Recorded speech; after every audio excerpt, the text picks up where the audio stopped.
Hello, എല്ലാവർക്കും നമസ്കാരം. ഞാൻ ഡോക്ടർ ശ്രീലക്ഷ്മി VS.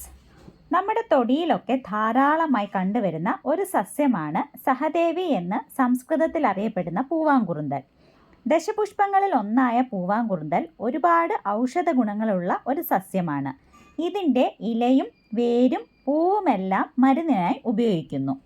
കൺമഷി ഉണ്ടാക്കാൻ പണ്ട് കാലം മുതലേ ഉപയോഗിക്കുന്ന ഒരു സസ്യമാണ്. രക്തശുദ്ധിക്കായി ഉപയോഗിക്കുന്ന ഈ ഔഷധം ചർമ്മ ആരോഗ്യത്തിനും വളരെ ഫലപ്രദമാണ്. ആർത്തവ സംബന്ധമായ പ്രശ്നങ്ങൾക്കും ഉപയോഗപ്രദമാണ്. പനി, ചുമ, മൂത്രാശയ സംബന്ധമായ രോഗങ്ങൾ തുടങ്ങിയവയ്ക്കുമുള്ള ഒരു ഔഷധമാണ് പൂവാങ്കുറുന്തൽ. സമൂലം ചതച്ചെടുത്ത് എണ്ണ കാച്ചി തേക്കുന്നത് തലവേദനയ്ക്കും കാഴ്ചയ്ക്കും നീരിറക്കത്തിനും നല്ലതാണ്.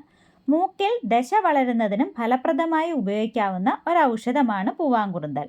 ഇതിലുള്ള omega-3 fatty acids, omega-6 fatty acids മുടിയുടെ വളർച്ചയ്ക്കും മുടി ബലമുള്ളതാക്കാനും സഹായിക്കുന്നു. ഇതിലടങ്ങിയിട്ടുള്ള ഫ്ലേവനോയിഡ്സും ഫീനോളും ഇതിനൊരു analgesic, antioxidant, antibacterial property നൽകുന്നു. കൂടാതെ ഇതിന് ആൻറ്റി ഫംഗൽ പ്രോപ്പർട്ടിയും ആൻറ്റി വൈറൽ പ്രോപ്പർട്ടിയും കൂടി ഉണ്ട്.